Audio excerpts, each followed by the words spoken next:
merci d'être venus si nombreux. Encore, ça me donne envie de pousser ces murs. Alors, je ne sais pas si c'est possible. Mais soyez bienvenus. Ce soir, pour différents problèmes d'organisation, nous avons deux auteurs qui ont tous les deux des sujets récents. Ils ont fait beaucoup de livres. Mais là, les livres, les dernières que ça m'a touché, c'était d'un côté L'Angle mort. C'est un petit livre. Les livres de M. Debré sont énormes. Je peux vous dire qu'il y a 53 ans exactement, si je ne me trompe pas, 52-53 ans, j'ai traduit pour la première fois traduction de français en persan, Castrisme, Longue marche d'Amérique latine, qui a été publié sous manteau en Iran. Je ne sais pas les conséquences que ça a fait. Ne m'accablez pas. D'accord? Mais c'était un moment. Et depuis, je continue. Alors, donc... Ça me permet de dire que les fâcheuses conséquences sont dues à vos contresens. D'accord. Mais il faut comprendre une autre chose. Qu'au Guatemala et le coup d'État de 53 se sont passés en quelques mois de distance. C'est vrai, oui. Vous n'avez pas pensé à ça. Ah oui. Arbenz et Mossadegh. Exactement. Et je vais vous dire une autre chose. Ah, oui. L'histoire Makitra, Oui. que j'avais traduit avant de venir en France, encore sous manteau dans l'université iranienne, le texte de plaidoyer de Castro a été fait à peu près au même moment où a commencé le procès de Mossadegh à Téhéran. En général, les gens oublient ça. Moi, je dis que l'histoire, il y a de ce secret comme un être vivant. Il y a des choses qu'on peut trouver qui sont fascinantes. Et après, donc, on ne s'étonne pas qu'il y a eu des... passons. Alors, donc, ce soir, il va y avoir le livre sur l'angle mort parce que j'ai trouvé un petit texte. C'est beaucoup... Monsieur Debré va l'expliquer, c'est beaucoup plus simple. Texte de discours, mais qui est un phénomène fondamental pour comprendre un des problèmes des crises actuelles que nous avons. Qu'est-ce qui fait la motivation imaginaire, intellectuelle des acteurs maintenant? La vie, la mort, après la vie, l'angle mort. Moi, j'ai trouvé une des très très belles réflexions. Je viens de dire à M. Debré, il y a un verset de Coran où les mouvements, les premiers mouvements qui sont lancés dans l'action armée en Iran ont utilisé comme devise. Je m'excuse, je le dis en arabe,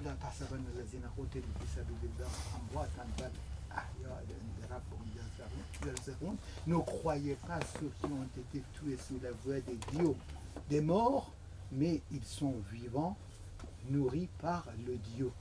Et tout le problème, toute l'explication de ce livre, c'est croire qu'après la mort, il y a autre chose. Et ne pas croire et se trouver devant le néant, ça crée des comportements totalement différents. Et permettez-moi qu'on ne comprendra pas l'ardeur djihadiste de tout ça sans prendre en considération ça. Pierre, je voulais que ça soit avec cette soirée, il était déjà là, parce que tout d'abord, j'ai trouvé ce livre encore bien, comme les autres livres qu'il avait fait, bien que mon préféré, c'est encore un petit livre qu'il avait fait, il y a quelque temps que je n'ai pas trouvé pour l'avoir ce soir ici, qui était un thème par rapport à ça, qui s'appelait « Paradis à vendre ». Non, c'est le guide du paradis, publicité comparée des au-delà. Ouais. Voilà. Pour que vous choisissez votre paradis avec un peu d'information. Moi, j'ai compris. Pareil. Non. Et c'était un merveille, et d'une certaine manière, c'est deux niveaux. Et là, heureusement, il y a le livre Holy War, qui est fantastique, sur l'imaginaire et ce qu'on fait avec l'imaginaire, comment on fabrique encore l'imaginaire. Donc je suis très content que ce soit, malgré le fait que ça nous prive de pouvoir avoir plus de temps avec chaque auteur, et je demande de M. Debré de commencer. Ça va se passer comme ça, une vingtaine de minutes, une demi-heure, pour dire ce que vous voulez concernant le livre. Et après, il va y avoir un petit échange, des petites questions, des petites observations de la salle. Et après, il va y avoir des dédicaces. Merci d'être venu encore. Merci à vous. Et merci à Tirmidh, au Tirmidh de nous accueillir, ce qui montre que le Tirmidh n'est pas tout à fait un mythe, il y a encore un peu de réalité derrière le Tirmidh. Et alors pour expliquer, oui, pourquoi ce tandem très heureux que vous avez fait entre Pierre et moi, c'est que Pierre a les clés du paradis, et moi je me suis posé la question, pourquoi nous ne croyons plus au paradis? Donc il faut croire en Pierre connaît ça. Et plus qu'en Régis Debray. D'autant plus que, je vous le dis tout de suite, que moi c'est un faux livre, lui c'est un vrai livre. Mais vous aurez le meilleur pour la fin. Pourquoi c'est un faux livre? Parce qu'en fait c'est une petite introduction que j'ai faite dans un colloque qui se passait en Belgique sur le thème « Sommes-nous en guerre contre le terrorisme ?» Et là il y avait des autorités politiques, Manuel Valls et d'autres, etc. Et il parlait uniquement en termes opérationnels, militaires, policiers. Et je me suis permis de leur signaler qu'il y avait dans leurs analyses un angle mort qui était le pourquoi de ce terrorisme d'inspiration divine, si j'ose dire. Parce que ce qui m'avait frappé en lisant le remarquable rapport qu'avaient fait les Américains sur le 11 septembre. Ils ont fait un rapport, une commission du Congrès a fait un rapport très très fouillé, que j'ai trouvé d'ailleurs très courageux dans sa précision, en quelque sorte, plus que l'introspection, enfin une sorte de mea culpa. Mais il y avait quelque chose de sidérant, c'est qu'on ne comprenait pas pourquoi ces gens s'étaient suicidés. Il n'y avait aucune réflexion sur le pourquoi. Le comment était là, le comment était impeccable. Il n'y avait absolument rien sur ce qui pouvait amener des hommes, ou des femmes, ou des hommes en l'occurrence, à faire ce genre d'action. Et ce qui m'avait frappé, c'était le testament de Mohamed Atta, qu'il avait fait avant de monter dans l'avion, et qui parlait énormément de la mort, et qui parlait de son corps, et qui donnait des... C'est curieux d'ailleurs, parce que son corps allait éclater, mais il mentionnait qu'il ne fallait pas que les femmes s'approchent de son corps, qu'il ne fallait pas toucher ses organes génitaux, qu'il fallait qu'il y ait un linge blanc. Enfin bref, il avait donné, si vous voulez, une sorte de mode d'emploi de son corps. Et ce mode d'emploi, effectivement, impliquait le fait que le corps allait commencer une autre vie. Autrement dit que pour lui, la mort n'était pas la fin, c'était le début de quelque chose. Ce qui m'a amené à me poser la question de, au fond, nous, on en est où avec la mort? On en est où avec la mort? Et il ne s'agit pas de fouiller, il s'agit simplement de regarder les choses pour s'apercevoir que nous, en Occident, nous vivons une situation qui n'a pas eu d'équivalent depuis 300 000 ans.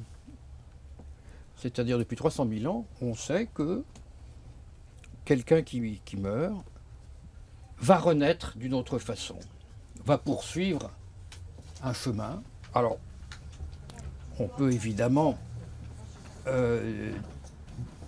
repérer les différentes formes d'au-delà. Ce ne sont pas les mêmes dans les religions de la délivrance asiatique que dans les religions du salut. Mais en tout cas, je crois que nous sommes la première civilisation pour laquelle la mort est une porte de sortie et pas une porte d'entrée. Pourquoi? Parce que nous avons vécu jusqu'à peu près au XIXe siècle avec l'idée, nous, chrétiens, que la mort nous fait rejoindre soit l'enfer, soit le paradis, soit invention tardive, le purgatoire, qui est une invention de génie. Le purgatoire est une invention de génie. Pourquoi? Parce qu'au début de la révélation, on n'avait pas tellement besoin de purgatoire, parce qu'on pensait que la fin du monde était pour demain. Quand vous lisez les évangiles, vous êtes dans l'évidence que le jugement dernier est pour après-demain, enfin, voilà. Hein. Et tout d'un coup, peu à peu, c'est pourquoi ça demandait du temps, l'invention du purgatoire, ça demandait 11 siècles. Hein. C'est une invention du XIIe siècle, il y a un livre de Le Goff excellent sur ça. On s'est dit, oui, mais enfin, il n'y a pas que des saints et il n'y a pas que des petits diables sur Terre, il y a aussi des gens qui sont coup-ci, coup-ça, un peu comme nous tous. Qu'est-ce qu'on en fait? Donc on a inventé le purgatoire comme une sorte de salle d'attente qui était très astucieux parce que il fallait payer pour qu'on puisse aider les gens qui étaient au purgatoire d'aller plus vite dans le paradis. C'est la problématique des indulgences, c'est ce qui a fait la réforme. Hein. La réforme a été une protestation contre le purgatoire. Parce que le purgatoire, c'était très lucratif. Bon, mais enfin, je reviens donc à cette idée et je me suis aperçu que traiter les djihadistes de nihilistes n'était pas sérieux. Les nihilistes, c'est nous. Nihilisme, ça vient de nihil, rien, et nous pensons qu'après la mort, il n'y a rien. Mais c'est une pensée très très nouvelle. Parce que il y a eu d'abord, je dirais, le millénarisme, le messianisme ou l'eschatologie chrétienne, et puis ensuite il y a eu une eschatologie, je dirais, mémorielle, pour ainsi dire, fondée sur l'immortalité de l'âme, car je vous rappelle que le dernier discours de Robespierre à la Convention, il dit pour un homme qui peut mourir en défendant la cause du genre humain, la mort est le commencement de l'immortalité. C'est-à-dire que partout, la mort a été un commencement. Alors c'était soit le commencement d'une expiation, ou en tout cas d'une destinée qui avait été préparée toute la vie, et où c'était, je dirais, l'inscription dans une mémoire du groupe, une mémoire de la nation, une mémoire avec des rituels, des discours, des honneurs, des cérémonies, bref, c'était, si vous voulez, l'immortalité civique, qui supposait un certain nombre de rituels, une mémoire, bref, l'inscription dans une légende collective. Mais aujourd'hui, la mort moderne ne peut plus s'inscrire dans aucun récit. Elle s'était toujours inscrite dans un récit. Soit un récit de type religieux, soit un récit de type cosmo-religieux, si vous voulez, avec les stoïciens, Marc Aurèle, etc. Et puis, tout d'un coup, les liens se sont coupés entre les vivants et les morts. Parce qu'il faut rappeler que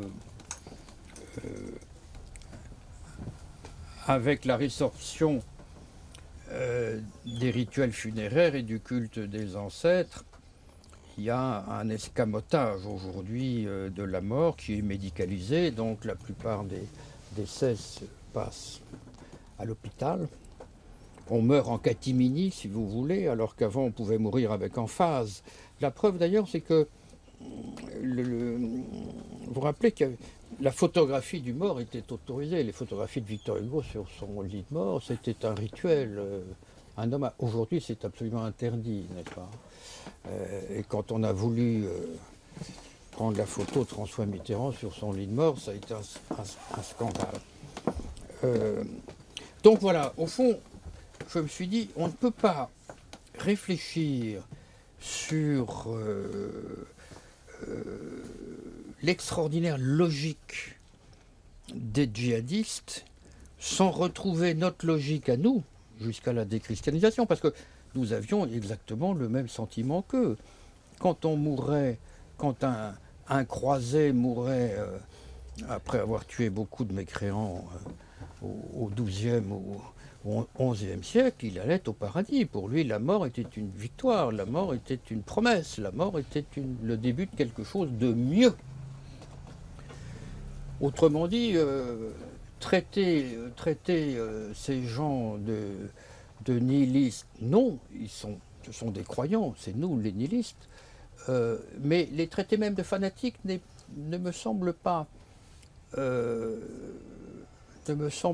totalement rigoureux, dans la mesure où leur acte est une logique parfaite. Ce sont, si vous voulez, des impatients de la rédemption qui ne veulent pas attendre et qui sont convaincus que d'abord le paradis a beaucoup d'avantages, d'abord parce qu'on peut y boire du vin, d'abord parce que tout le monde est égal, ensuite, comme chacun sait, il y a un certain nombre de femmes qui permettent une sorte d'épanouissement érotique généralisé, donc pour eux c'est tout de même beaucoup mieux.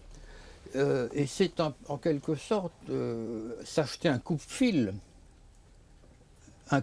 qui va leur permettre de brûler les étapes, si j'ose dire, en respectant les préceptes du Coran, mais qu'on pourrait retrouver dans un certain nombre d'autres textes, y compris de l'Ancien Testament, et de ce qui est devenu le Nouveau ensuite. Donc, voilà, je me suis dit que ne pas affronter ce problème, c'était un peu traiter les conséquences sans les causes, étant donné que les causes ne se traitent peut-être pas, parce que qu'est-ce que la croyance?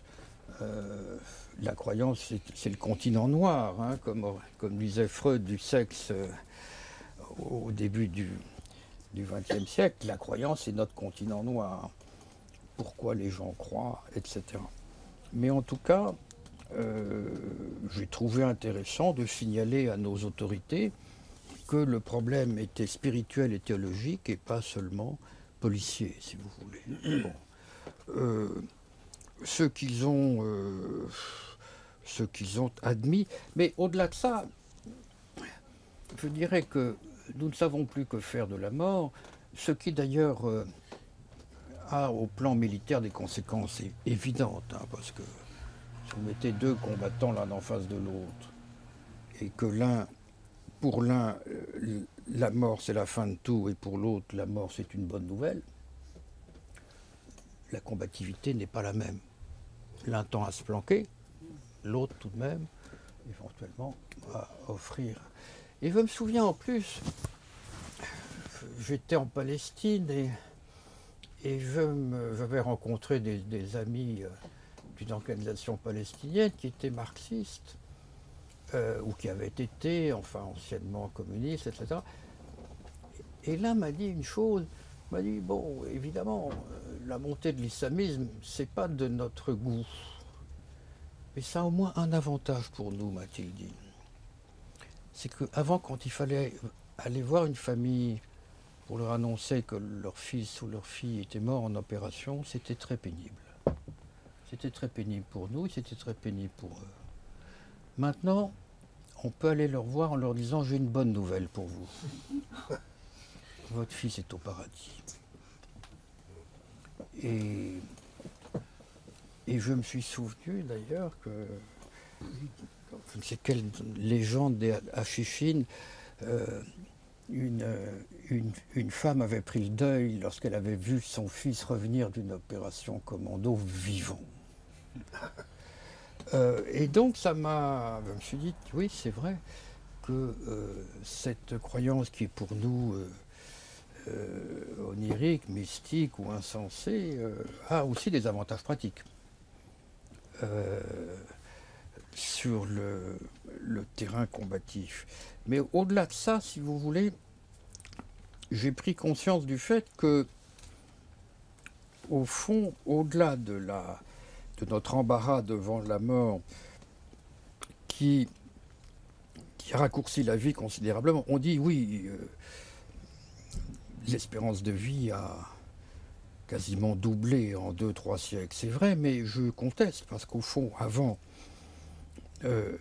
notre espérance de vie, c'était 50 ans plus la vie éternelle. Aujourd'hui, c'est 80 ans moins la vie éternelle. C'est pas gagnant-gagnant. Il y a une perte en ligne, tout de même. Donc, je crois que la médicalisation, ça a du bon, mais ça ne remplace pas tout de même l'eschatologie.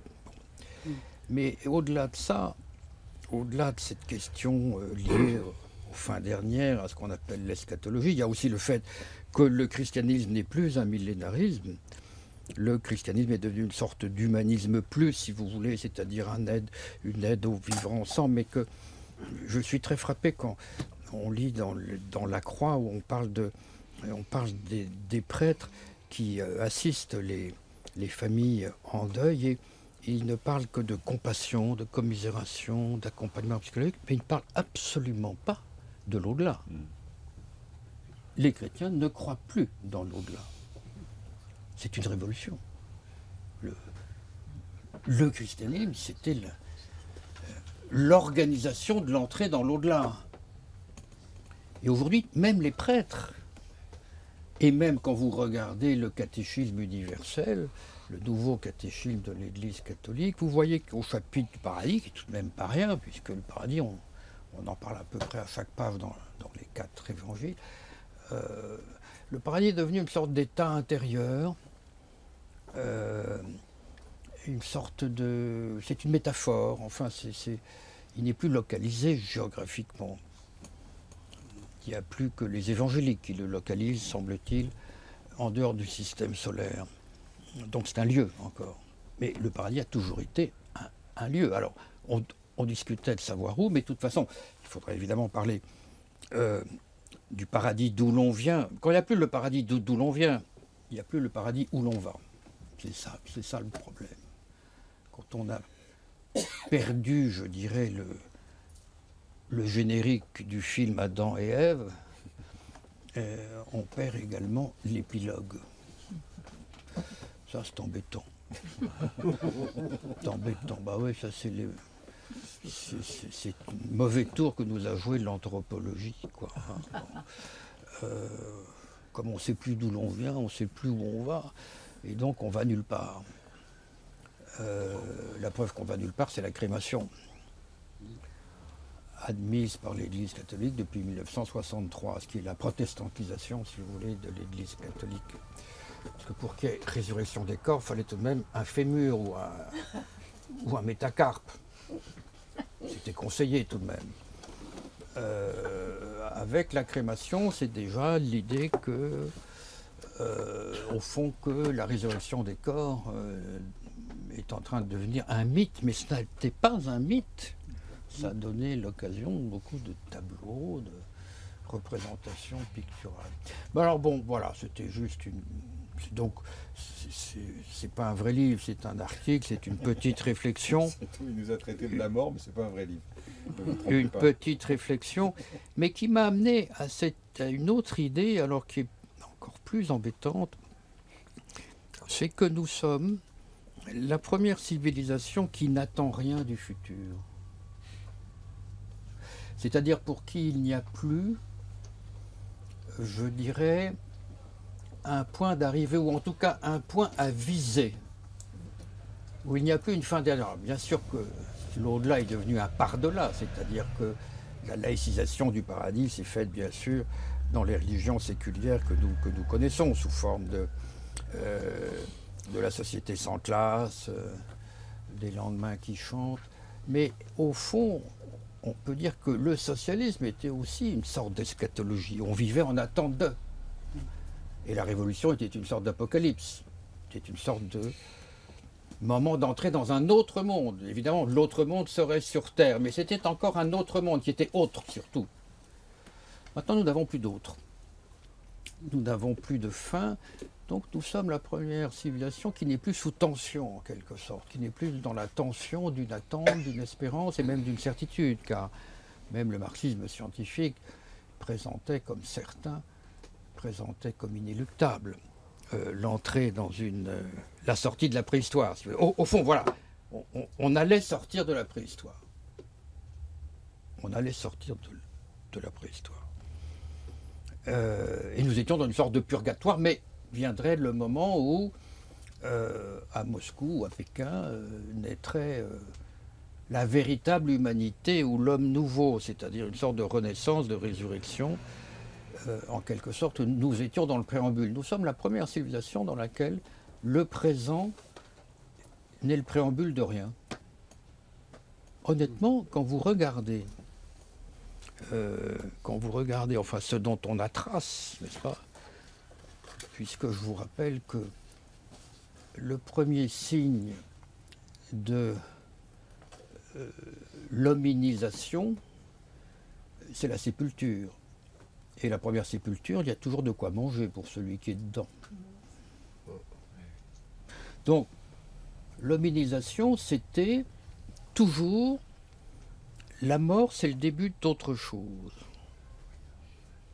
D'où la naissance de l'art funéraire, de l'image en relation avec la mort, l'image qui redonne vie. Enfin voilà, vous pouvez faire tout le développement comme ça, cinématographique, si vous voulez, de l'histoire de l'imaginaire à partir de la mort. Mais la mort comme étant introduction à une vie future. Aujourd'hui, la mort est devenue une conclusion, et une conclusion, on nous dit un tel nous a quittés, mais alors on peut demander, mais il va où? Si on se quitte, nous, vous allez regagner chez vous, mais si on se dit un tel nous a quittés, ah oui, et où est-ce qu'on peut le joindre? Ben, on ne peut plus le joindre. On ne peut plus le joindre, il n'y a plus d'adresse. Il y a plus d'adresse. C'est un phénomène, c'est, on peut dire, une sorte de nihilisme vécu. Alors on trouve toutes sortes évidemment d'échappatoires, mais ça pose tout de même, je dirais, disons, une nouvelle définition, un nouveau stade de la personnalité humaine qui me semble à quoi mène, si vous voulez, une réflexion sur aujourd'hui une mort qui n'a plus de pourquoi, c'est-à-dire qui n'a plus de cause que naturelle et qui n'a plus de sens, voilà, aucun sens du mot sens, voilà. Donc c'était encore une petite introduction que j'ai faite devant Manuel Valls, qui était très intéressé et qui m'a dit de venir le voir. Je vous remercie.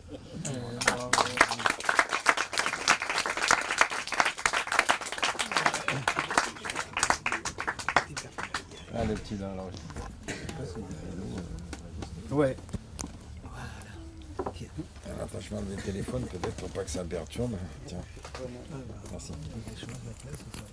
C'est là, quoi. C'est bon là? Est-ce que je peux le fais de la poche. Ah d'accord. Bon. Ben écoute, Régis, moi je me suis aussi posé la question du paradis, puisque tu as parlé d'un livre que j'avais écrit il y a quelque temps, qui s'appelle Le Guide du paradis. C'est que je me disais, c'était à l'époque où George Bush avait déclenché la guerre en Irak, et donc lui il y allait, tu sais, pour la croisade, et puis en face de lui il avait des gens qui se battaient pour le djihad. Donc je me suis dit, mais est-ce que les Américains tués par les Irakiens vont au paradis des chrétiens ou dans l'enfer des musulmans? Et inversement, d'ailleurs, les Irakiens tués par les Américains vont-ils dans l'enfer des chrétiens ou dans le paradis des musulmans? Donc il y avait quelque chose qui était une question pleine de contradictions, c'est-à-dire il y avait bien effectivement deux systèmes opposés, et comme chacun se battait pour expliquer que son Dieu était le Dieu unique et miséricordieux, la seule solution logique à cette interrogation, c'était de se dire qu'il y avait plusieurs dieux uniques. Et ça explique pourquoi les paradis sont décrits différemment. D'où l'idée de mon livre, qui était de dire, ne vous trompez pas, n'héritez pas bêtement de la religion de vos parents, renseignez-vous sur le paradis qui correspond le plus à vos moyens, à vos besoins, à vos envies, et donc adoptez la religion qui vous permettra d'y accéder. Parce que, si tu veux, le purgatoire, ça a un avantage, c'est que tu as un quiz quand même au purgatoire. Tu ne vas pas mettre les catholiques irlandais et les protestants irlandais dans le même paradis. C'est vrai qu'il y a beaucoup de promiscuité dans le paradis. Oui. Et donc, tu es bien obligé pour de les penser... gens qui... On ne parle pas avec n'importe qui, mais au paradis, je vais me retrouver à interviewer des gens qui ne m'ont pas été présentés. Justement. Et ça, c'est un problème. Tu as raison. Et donc, tu es obligé de bien répondre au quiz, parce qu'encore une fois, tu risques d'être mal orienté. Et puis ensuite, bien te renseigner sur les prestations que tu es en droit d'attendre. Donc moi, je me suis essentiellement livré à une étude de l'offre, si tu veux, des religions représentées ici. Bon, j'ai exclu les religions qui n'avaient pas de bureau de représentation. J'ai laissé tomber le bouddhisme, l'hindouisme, tout ça. Mais par contre, les sectes ont une offre continuellement régénérée pour les modes d'accès au paradis. Tu as aujourd'hui des plateformes de départ qui sont en province, tu vois. Alors qu'avant, tu étais obligé d'aller à Jérusalem, mais il y a des sectes qui t'offrent des plateformes de départ en Bretagne, par exemple. Tu peux partir de là-bas, etc. Et donc, c'est un guide de voyage, c'est-à-dire comment bien se préparer. Est-ce qu'on peut gagner des miles gratuits pour la famille, par exemple? Tu vois bien qu'effectivement, les djihadistes, on leur promet qu'ils pourront intercéder pour leur famille quand ils seront sur place. Ensuite, tu vois bien qu'il y a le paradis, il est surtout fait pour les hommes, quand même, dans l'ensemble. Voilà. Surtout le paradis musulman. Et puis tu as des interrogations sur ce qu'est le paradis chrétien, parce que quand tu regardes les tableaux, par exemple, du Moyen-Âge sur la résurrection des morts, tu as l'impression que les mecs, c'est des endives. Ils sont tout blancs, ils ont des linceuls blancs, ils vont aller au paradis, il y aura un peu de musique, mais à part ça, l'offre n'est pas très alléchante. Hein. Donc, et encore une fois, mon intention était strictement commerciale, c'est-à-dire, sachez ce que vous avez peut-être en droit d'attendre. Mais as-tu trouvé des clients alors? Parce que Ah ben, le livre, c'est très bien. on savoir beaucoup, mais on est venu frapper à ta porte. Non, mais le livre, c'est bien vendu. J'ai pas eu de retour, si tu veux, de protestation. Ça, quand on est au paradis, on ne revient pas sur scène. C'est normal. La seule conclusion commune, c'est ce que disait Victor Hugo. Il disait enfer chrétien, enfer musulman, enfer bouddhiste. Toujours du feu, c'est à croire que l'enfer est une rôtissoire. C'est-à-dire c'est le seul point commun à toutes les religions, c'est que là, il n'y a pas de différence, si tu veux, dans la description de l'enfer. Mais enfin, les descriptions de l'enfer sont généralement beaucoup plus pittoresques. Si on pense à Bosch, dans l'histoire de la peinture, l'enfer est beaucoup plus productif que le paradis. Ah oui, on a l'air de beaucoup plus y rigoler, ça je suis d'accord avec toi. Non, il y a beaucoup plus de choses à décrire. Le paradis, c'est du bleu, du luth, et quelques angelots. Oui, tu prends le paradis chrétien. Le paradis musulman est quand même beaucoup plus rigolo quand même. Ça ressemble beaucoup plus à un sex shop quand même, il faut être honnête. Il y a des Bon. Bon, bref, donc c'est pour te dire que nous sommes sur deux focales complètement différentes. Moi, je te garantis qu'il y a beaucoup de paradis, au contraire. Simplement, il ne faut pas te tromper. Il faut commencer à te préparer en fonction de ce que tu veux trouver là-bas. Il y a quand même des gens qui sont très bien en enfer, hein, quand même. Tu auras quand même Beethoven, tu auras Mozart, tu auras des tas de gens comme ça. Hein. Donc, même si tu es mal orienté, il faut quand même te dire que tu risques de te retrouver au paradis avec des chieurs et tu risques de te retrouver en enfer avec des gens très bien. Donc, c'est là où le purgatoire était intéressant. Parce que le purgatoire permettait à la famille d'abréger le séjour au purgatoire. C'était les fameuses messes propitiatoires, n'est-ce pas, qui rapportait beaucoup d'argent au clergé catholique. C'était un commerce extraordinaire. Votre père, votre mère est au purgatoire, c'est long, mais vous pouvez raccourcir son séjour. Et ça vous coûtera 3000 francs. Ah ben, il y avait un empereur donc, allemand. C'est contre quoi Luther s'est opposé. Mais tu sais, tu te souviens de l'achat des reliques pour gagner des années de purgatoire. Il y avait un empereur romain germanique qui avait gagné 10 000 ans de purgatoire comme ça. On lui avait chiffré la valeur des reliques qu'il avait achetées. Donc il avait des chances de passer beaucoup plus vite que les autres quand même. Bon, enfin bref. Donc le premier qui y va racontera à l'autre comment ça se passe. Oui, moi c'était pas pour ce bouquin-là que je voulais, enfin que Ahmad m'avait demandé de passer. C'est sur ce bouquin qui s'appelle Holy War. Alors je vous raconte la genèse du bouquin. Notre fille est aux États-Unis depuis un certain nombre d'années, donc on a eu beaucoup l'occasion d'y aller avec Francine, mon épouse, et je me disais, on voyait des drapeaux américains partout, sur le chien, sur le barbecue, sur la voiture, etc. Et je me disais, mais comment est-ce qu'on peut être si fier d'une identité nationale qui a quand même été esclavagiste, ségrégationniste jusqu'aux années 60, génocidaire à l'égard des Indiens, raciste encore aujourd'hui et impérialiste par nature. Bon. Donc je rentre dans une librairie et je dis au type... je voudrais bien voir vos manuels d'histoire. Le type me dit, mais il n'y a pas de manuel d'histoire. Il n'y a pas de ministère de l'Éducation nationale aux États-Unis, donc ça relève de la responsabilité de chaque État. C'est-à-dire chaque État enseigne à ses enfants la manière de l'histoire dont il veut avoir connaissance. Et je me disais, la guerre de sécession racontée en Californie ou en Caroline du Nord, ça ne doit pas être pareil. Bon. Et en fait, je me suis rendu compte que le récit national, au sens où nous, on a construit notre récit national sur Michelet, sur l'histoire de la Troisième République, etc., n'existant pas aux États-Unis, c'était le cinéma qui avait constitué ce récit national, et Hollywood.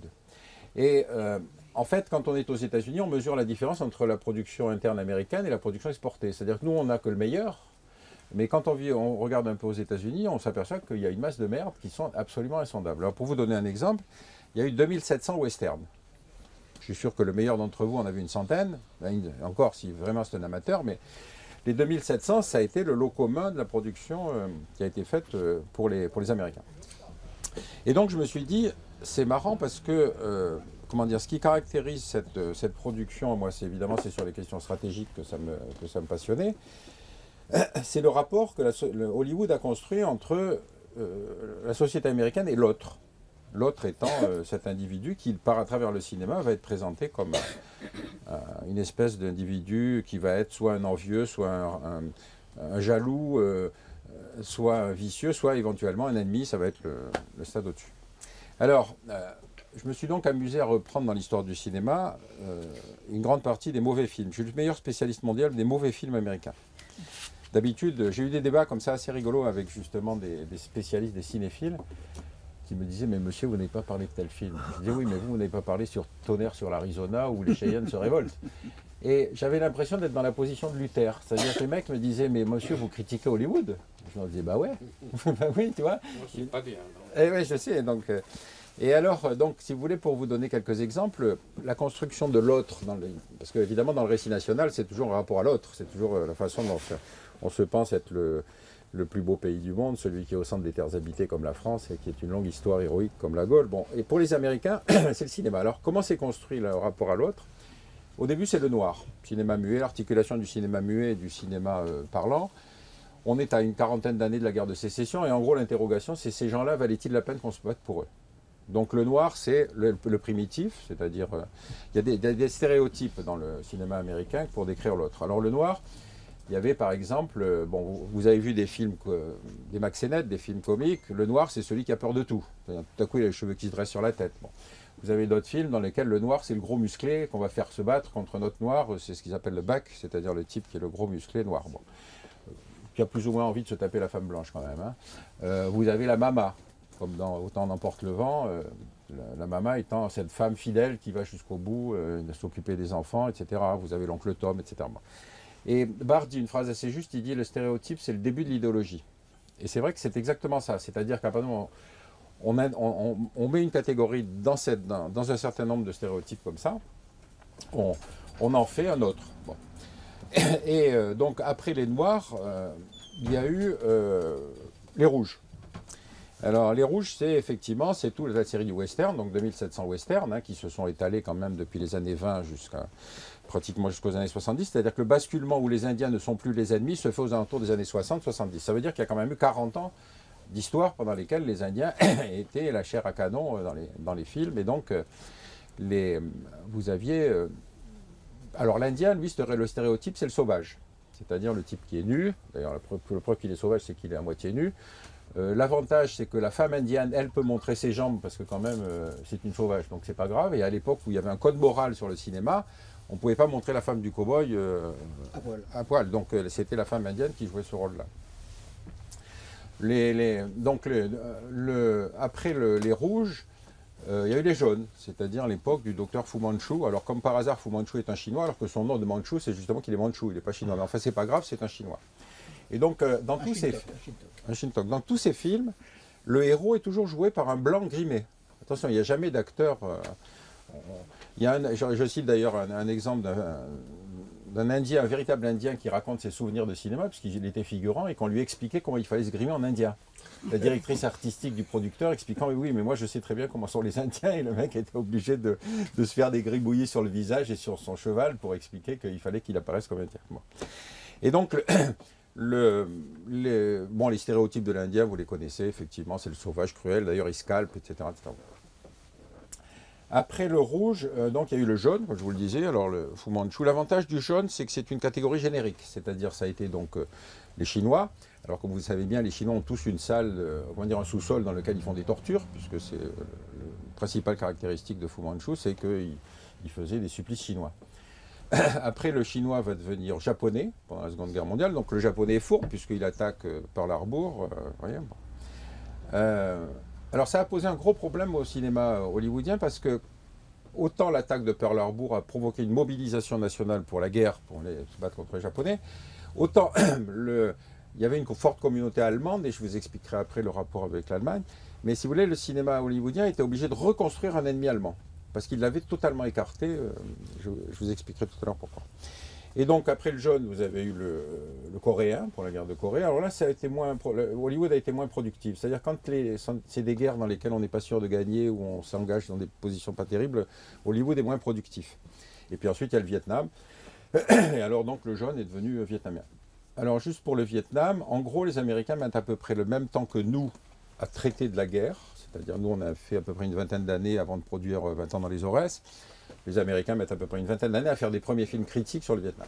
Mais ce qui est très intéressant dans les films américains sur le Vietnam, c'est que jamais la légitimité du combat des Vietnamiens n'est reconnue. C'est toujours la souffrance du soldat américain. souffrance du soldat obligé de massacrer, souffrance du soldat obligé de tirer sur une femme, etc. Mais le vietnamien n'existe pas comme d'ailleurs dans d'autres catégories d'ennemis. Tandis que le premier film français sur la guerre d'Algérie, c'est 20 ans dans les Aurès, c'est-à-dire le type qui déserte pour ne pas se faire la corvée de bois quand même. C'est pas du tout la même problématique. Il n'y a pas de soldat américain qui déserte pour ne pas exécuter un Vietnamien. Donc après le jaune, il y a eu le blanc. Alors le blanc, c'était beaucoup plus compliqué le blanc parce qu'évidemment on peut moins le détecter, c'est-à-dire au cinéma. Alors bon, vous avez l'allemand qui est stupide et obéissant, puis vous avez le russe perfide. Donc on arrive à peu près avec les caractéristiques des acteurs à arriver à reconnaître qui est le méchant. Mais l'Allemagne est très intéressante parce que le Goebbels, qui est un individu qui savait ce qu'était la propagande, avait tout de suite fait comprendre aux majors hollywoodiennes que s'il y avait des films critiques sur l'Allemagne, il interdirait l'exportation de tous les films allemands en Allemagne, tous les films américains en Allemagne. Or l'Allemagne était le plus gros pays consommateur de films américains avant-guerre. Bon, ben, ça les a fait tenir tranquilles. Le premier qui a commencé à parler différemment, c'est Chaplin, parce qu'il était producteur indépendant. Et donc tout à coup, j'en reviens à l'histoire de Pearl Harbor. Quand les Japonais attaquent Pearl Harbor, les Allemands, les Américains s'en fichent. Il y a une forte communauté allemande aux États-Unis, donc il faut expliquer pourquoi il faut aussi aller faire la guerre aux Allemands. Donc à ce moment-là, Hollywood va rétro-pédaler, si tu veux, en construisant de l'ennemi qui va être un ennemi allemand, qui donc va être obéissant, puis attention, ça va être un espion qui s'est infiltré, etc., etc. C'est la base de la théorie du complot, c'est-à-dire que le blanc parmi nous, c'est l'ennemi qu'on n'arrive pas à déceler. Tandis que les autres, ils avaient l'avantage d'avoir la gueule, si tu veux, ils étaient grimés de telle manière qu'il n'y avait aucun doute, quoi. Fu Manchu avait des moustaches tombantes, l'Indien, il est à poil, donc tu vois, les choses étaient assez claires. Pour le russe, ça va être un peu pareil, c'est-à-dire qu'effectivement, c'est la menace infiltrée, c'est l'époque du McCarthy. Ce qui est intéressant d'ailleurs, c'est que la seule campagne anticommuniste très très virulente, ça a été apporté sur le cinéma. Parce qu'ils mesuraient parfaitement que le cinéma était un espace culturel, producteur du récit national, et donc les sanctions sont tombées beaucoup plus lourdes sur le cinéma. Alors dans la catégorie des Blancs, il y a aussi les Frenchies quand même, c'est-à-dire qu'à l'époque où Chirac s'oppose à la guerre en Irak, à ce moment-là, Hollywood se déchaîne, c'est-à-dire que tous les rôles proposés à des acteurs français à ce moment-là sont des rôles, même dans James Bond, c'était Mathieu Amalric, je crois, qui joue le rôle du méchant, par exemple. C'est le rôle du Monkey Surrender, c'est-à-dire du singe capitulaire. Ah oui, c'est ça, oui.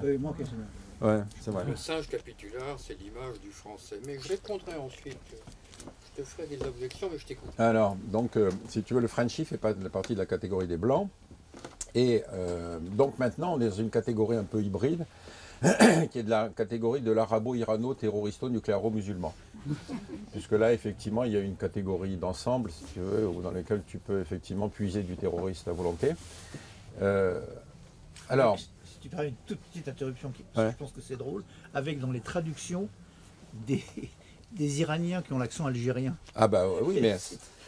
Comme par hasard. Tu as des films dans lesquels des chiites vont se réfugier dans des camps palestiniens tenus par les sunnites. Non, non, c'est un monde... Il y a une histoire extraordinaire dans la série qui s'appelle Homeland. Dans la série Homeland, donc en gros l'histoire est l'histoire d'un Américain qui a été fait prisonnier par les Afghans, qui est libéré après une opération commando et qui donc rentre aux États-Unis, devient héros national. Bref. Et en fait, on découvre peu à peu dans le film que, dans la série, qu'en fait le type a été retourné, qu'il se convertit, qu'il va préparer un attentat. Bref. Il voulait tourner un épisode en Syrie. Bah, évidemment, comme tu sais, les conditions de travail en Syrie sont moins bonnes actuellement. Et donc, ils le font en Afrique du Sud, ce qui est normal, puis c'est juste à côté. Bon. Et donc, ils recrutent des Arabes locaux pour leur demander de jouer les terroristes, les Arabes. Donc, ils devaient gueuler, ils devaient insulter, ils devaient maltraiter les soldats, etc. Bon.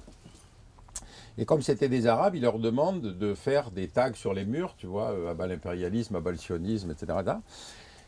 Les mecs, ils trouvaient quand même que c'était un peu indigeste comme rôle, mais enfin, il y avait du fric, donc ils s'exécutent. Et quand l'épisode est passé dans les télévisions arabes, ça a été un immense éclat de rire, parce que les types avaient écrit sur les murs « Ne regardez pas cette série, c'est une série raciste, nous sommes en désaccord avec cette série ». Il n'y avait pas un type qui parlait l'arabe dans l'équipe de tournage. Et donc, tu vois, c'est cette espèce de rapport des États-Unis au monde, aux autres, si tu veux, qui est une construction...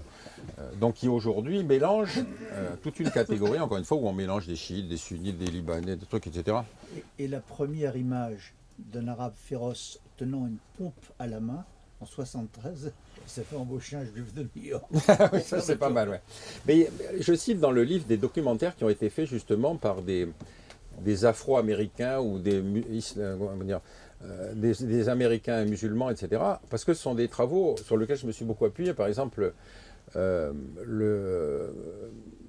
sur les musulmans, il y a un universitaire américain, dont j'ai oublié le nom, qui a écrit un bouquin qui s'appelle extrêmement intéressant, qui s'appelle How Hollywood Vivifies the Muslims, c'est-à-dire comment Hollywood diabolise les musulmans. Et alors c'est très rigolo parce qu'il prend, si tu veux, dans la profondeur historique, le rôle du musulman. Donc au début, le musulman, c'est un cheikh qui vit dans le désert avec un harem autour de lui, et qui évidemment est un personnage au caractère noble, voire fourbe, enfin le vizir voulant prendre la place du calife, enfin tu connais l'histoire. Ça, c'est la première image du musulman. Alors il y a même un film extraordinaire avec Elvis Presley, où Elvis Presley sauve la vie d'un émir, et l'émir lui offre son harem. Cadeau qui normalement ne se refuse pas, mais comme c'est Elvis Presley et qu'il a la blonde au pays, si tu veux, il va refuser. Donc ça, c'est la première image du musulman.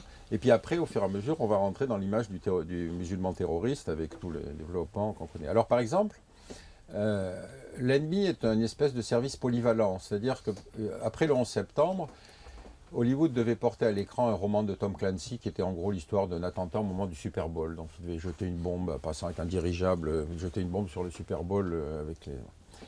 Et comme on était peu de temps après le 11 septembre, l'association des Arabo-Américains vient voir les producteurs disant écoutez, c'est quand même pas le moment en ce moment, s'il vous plaît, etc. Ils disent pas de problème, on va changer. Donc ils ont changé, c'est plus des Arabes terroristes palestiniens qui attaquent, c'est des nazis russes.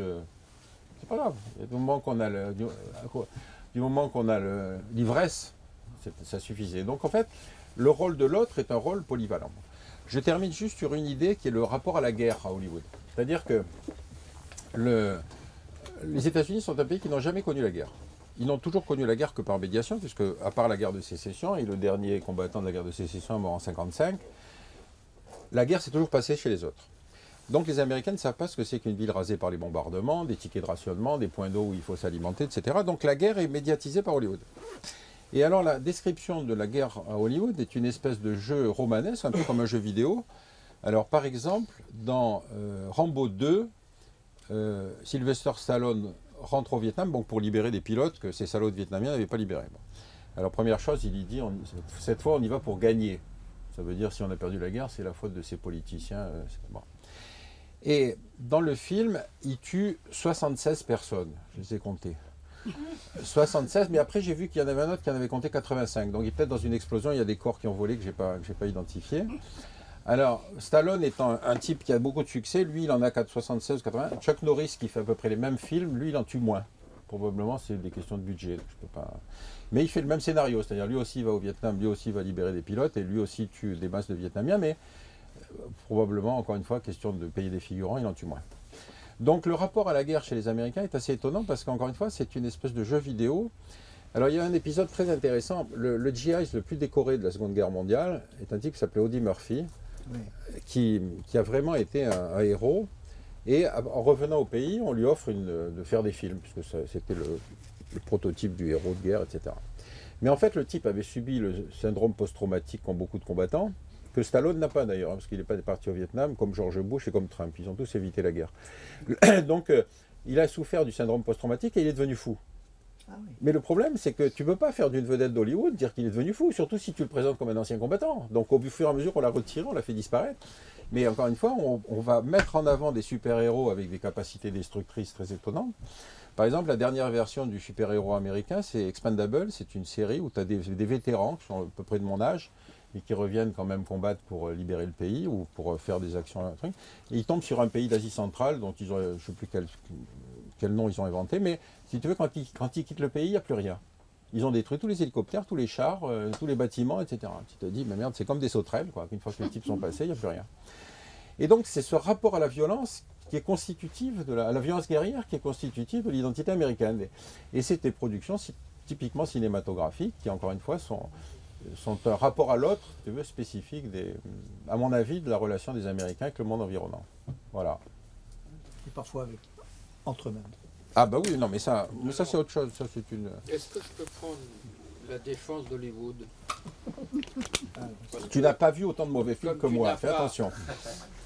Comme il n'y a pas de représentant de l'ambassade américaine aujourd'hui parmi nous, j'espère en tout cas, je vais te faire...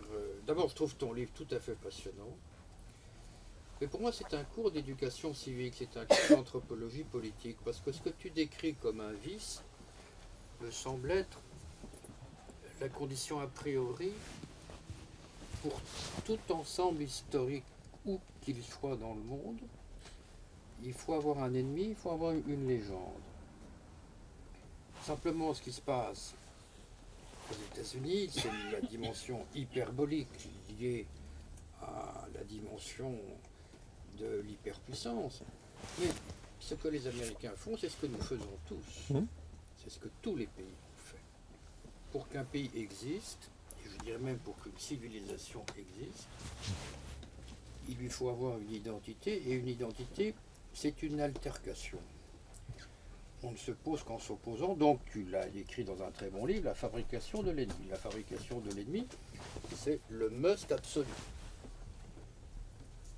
Si l'Europe est un ectoplasme, c'est que l'Europe, 1, n'a pas de frontières, 2, n'a pas de légende, 3, n'a pas d'ennemis. Tout ça va ensemble. Donc au fond, ce que les Américains font, c'est ce que nous avons tous fait, mais par des moyens beaucoup plus artisanaux, par des moyens de l'écriture, de l'école. Comme tu le dis, il se trouve que la civilisation de l'image, la civilisation d'Hollywood fait son éducation, fait sa construction citoyenne par le biais de l'image que nous avons fait, nous, par le biais de l'écrit, par le biais de l'école, par le biais des Allemands qui coupent la main des bébés, c'est-à-dire cette construction légendaire, ce qu'on appelle le roman national. Chez nous, il est fait à l'économie, parce que fait par l'imprimé ou par l'affiche, un peu par le film. Et eux, comme tu l'as très bien dit, ils n'ont pas de ministère de l'éducation, mais ils ont des écrans. Le problème, pour moi, c'est pas tellement ce que tu décris très bien, c'est le fait qu'ils soient les seuls à raconter l'histoire des autres. Tu le disais, je trouve ça absolument incroyable. Un Vietnamien me l'a fait observer un jour.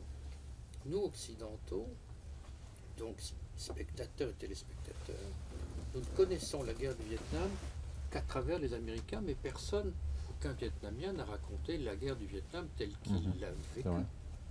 Il y a eu des bouquins, pas des films.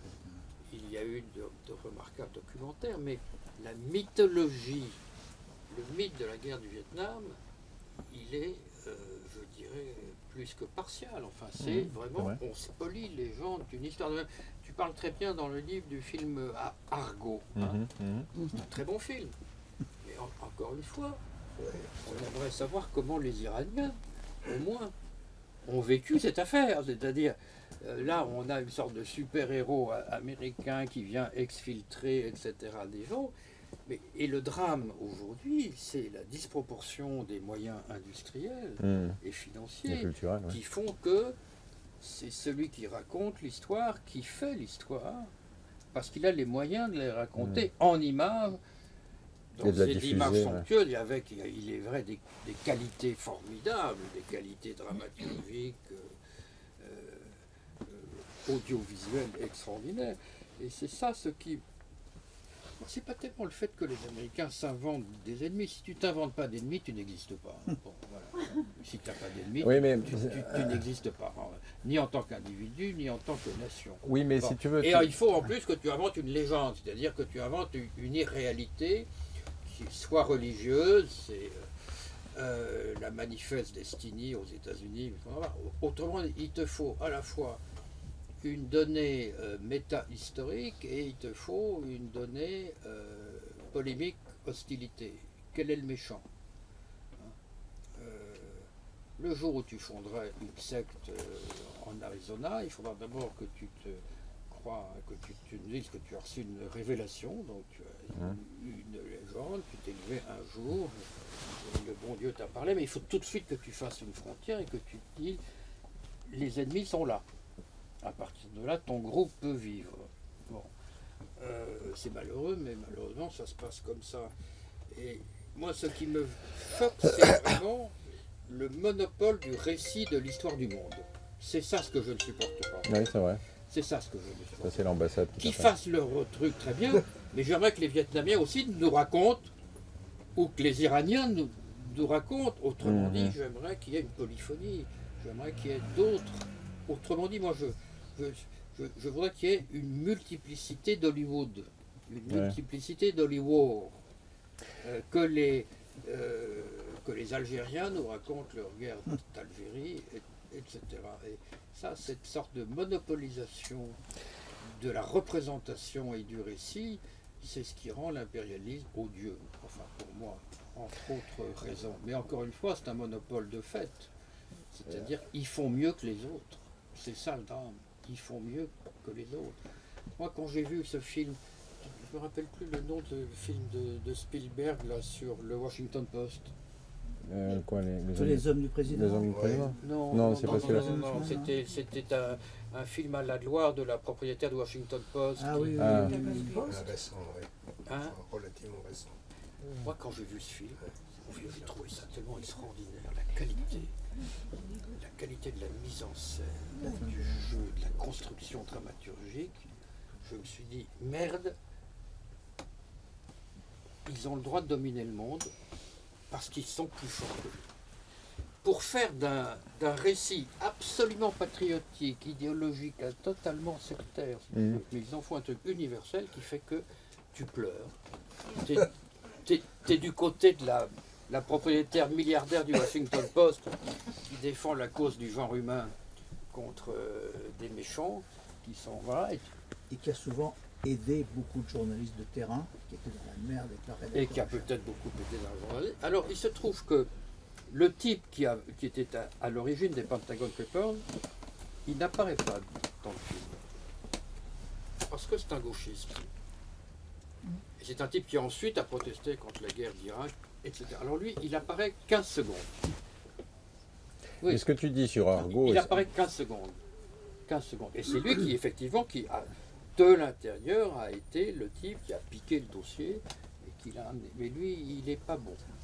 Il n'est pas bien. Mais en tout cas, quoi qu'il en soit, de ce scénario, tu regardes ça et tu te dis quelle force dramatique, quelle force émotionnelle, quelle force de construction d'un récit. Quel autre pays peut faire ça, tu comprends? Donc voilà ma défense d'Hollywood. non mais tu as raison, probablement la grande intelligence d'Hollywood, c'est la qualité de ses scénaristes. Oui. Tu citais l'exemple d'Argo. Argo, c'est très intéressant, parce que je ne sais pas si vous l'avez vu, mais en gros, c'est Oui, l'histoire. oui, c'est un très Non, toi tu l'as vu, mais peut-être les gens n'ont pas vu. Ce sont les gens de l'ambassade américaine qui arrivent à échapper aux étudiants révolutionnaires pendant la révolution islamique en Iran et qui vont se réfugier à l'ambassade du Canada. Donc une partie des gens sont captifs des étudiants révolutionnaires et l'autre s'est réfugié à l'ambassade du Canada. Et donc le film est construit autour d'un personnage qui est joué par Ben Affleck, qui va monter toute une opération en racontant qu'il vient faire un film sur la Révolution, mais qui en fait va permettre d'exfiltrer les 50 ou 100 personnes qui sont encore dans l'ambassade du Canada. Bon. La protestation n'est pas venue d'Iran, elle est venue du Canada. Parce que les Canadiens ont dit, mais attendez, le personnage que vous décrivez dans le film n'a strictement rien fait, il a passé une demi-journée à Téhéran. C'est eux qui ont tout fait. C'est les Canadiens qui ont tout C'est les fait. Canadiens. Et la protestation est venue du Canada. Et le ministère des Affaires étrangères iranien qui a dirigé les diplomates américains qui, après la prise d'otages, étaient en errance à Téhéran pour aller vers deux ambassades, ou l'ambassade suisse ou l'ambassade de Canada. Oui, mais si tu veux... Aussi, on l'oublie. Oui, mais On fait un total iranien l'ennemi. Et pour Argo, Argo, ça commence toujours. Bonjour. Même quand on se quitte, on dit bonjour. C'est salam, salam. Quand on n'a pas fait attention, quand en persan, pour dire bonjour, c'est un mot. Pour dire au revoir, c'est un autre mot.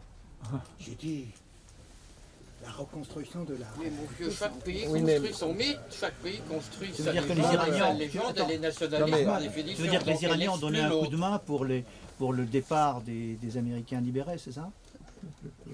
Discrètement, ils ont aidé la manœuvre. Non, mais là, vous êtes dans l'histoire. On n'est pas dans l'histoire, on est dans le cinéma. Oui, on est dans le Dans le cinéma. cinéma, La tu peux construction pas. d'une histoire. Tu peux pas suivre l'histoire, c'est pas possible. Tu vas pas donner un rôle secondaire à Ben Affleck. Tu construis tout le film sur le fait qu'un type est bankable. Tu vas pas lui faire un petit rôle comme ça. Pendant longtemps, l'ennemi était joué par un personnage blanc grimé parce qu'il fallait que ce soit effectivement le héros. Donc Anthony Quinn a joué Gengis Khan, même Marlon Brando a joué Gengis Khan, c'est pour te dire. Tu vois, donc la construction du produit cinématographique avec l'extraordinaire créativité des scénaristes hollywoodiens n'a strictement rien à voir avec l'histoire, mais par contre ça fait l'histoire. C'est-à-dire que ça va construire la mémoire collective. Et c'est ça qui est le plus étonnant chez les Américains, c'est qu'effectivement, ils ont l'impression que le cinéma, le cinéma, c'est l'histoire. Le monde appartient à ceux qui le représentent. Ben oui. Et le problème, c'est qu'ils le représentent plus et mieux que nous. Par exemple, là, je cite un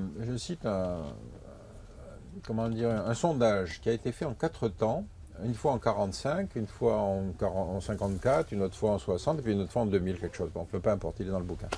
C'est toujours la même question, c'est-à-dire, selon vous, qui a le plus contribué à la défaite de l'Allemagne? Alors, en 45, c'est 60% la Russie, 15% les Américains et 10% les Anglais, quelque chose comme ça. En 2015, c'est 60% les Américains, 10% les Russes et 5% les Anglais. C'est-à-dire que comment une opinion peut se transformer à travers la mythologie qu'on va construire autour de ça.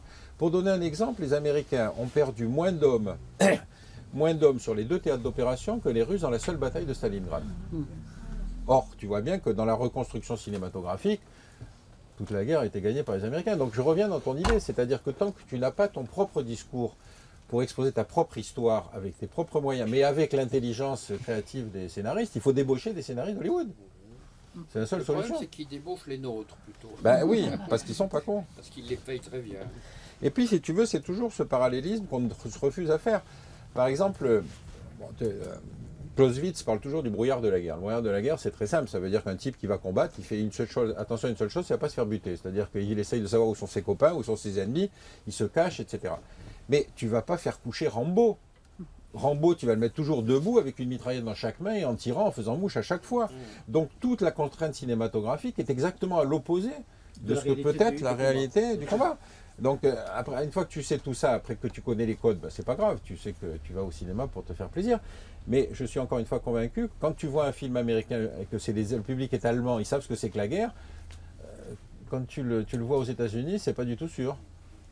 Mais en plus, il y a un film, par exemple, qui est très intéressant sur la construction de l'ennemi arabe. En 73, donc tout à coup apparaît un nouveau style, un nouveau personnage cinématographique, c'est le Cher plein de pognon. Puisque c'est le boom pétrolier, donc tout à coup arrivent des mecs arrivant du Golfe. Et il y a un film extraordinaire qui s'appelle Network, qui raconte la façon dont les Arabes commencent à acheter les États-Unis. Et il y a une scène absolument extraordinaire, tu as l'impression que c'est la nuit de cristal. Le mec, le producteur de cinéma qui sort à la fenêtre ou qui dans les écrans commence à crier « assez, assez ». Et donc il sort à la fenêtre et tous les gens, les Américains sortent en jetant les postes de télévision à la fenêtre, par la fenêtre en disant « il y en a assez », c'est-à-dire les Arabes prennent trop de place. Tu vois un peu, c'est l'histoire des Juifs.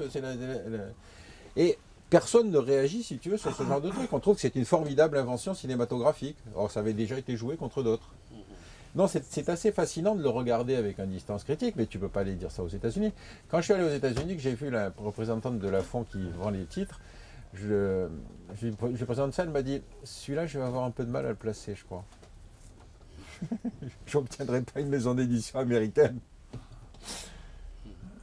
Voilà. Non, mais tu as fait un livre remarquable sur l'idéologie telle qu'elle fonctionne aujourd'hui dans la société de l'image. Voilà. Ben, tu sais, c'est-à-dire ce qu'il dénonce dans ce livre, c'est pas incompatible avec ce que vous disiez sur un très grand Spielberg ou celui qui a fait Danse avec les loups, dont je ne me rappelle pas le nom. Ouais. Mais il y a beaucoup de très grands cinéastes américains, ceux dont vous parlez évidemment, et ça se vit tout à fait parallèlement à une autre production de masse dont il est question ici dans ce Holy War. Et les deux sont justes en même temps, parce qu'il y a des très grands aux États-Unis en même temps. Mais c'est pas Hollywood. Non, mais c'est des très grands de la gloire. personnels. Oui, mais c'est fait sur la France, hein, les Sentiers de la gloire. Les nuances. l'idéologie n'exclut pas la qualité. Oui. La chanson de Roland, c'est de l'idéologie pure, mais c'est également une belle chanson de geste. Voilà, c'est pas incompatible. Oui, mais si tu veux, c'est l'effet de masse qu'on a du mal à mesurer. Par exemple, John Wayne a tourné 80 westerns. Tu penses bien que dans aucun de ces westerns, il a un mauvais rôle. Donc la construction du personnage acteur qui devient un héros universel, si tu veux, c'est un processus fascinant. Alors que le type, on le sait bien, il était raciste et il était antisémite. Par exemple, Dalio raconte que quand il arrive à Hollywood, tu sais, à cause de la guerre, il s'enfuit d'Europe et il va trouver du boulot à Hollywood. Et Dalio raconte que quand il devait tourner avec John Wayne, on cachait à John Wayne qu'il était juif parce qu'il ne voulait pas de juifs dans ses équipes. Et le mec qui va devenir le héros combattant défenseur de la femme et de l'orphelin. Donc c'est ça qui m'a beaucoup amusé, mais je ne crois pas que je vais arriver à déstabiliser Hollywood tout seul. Poser une petite question.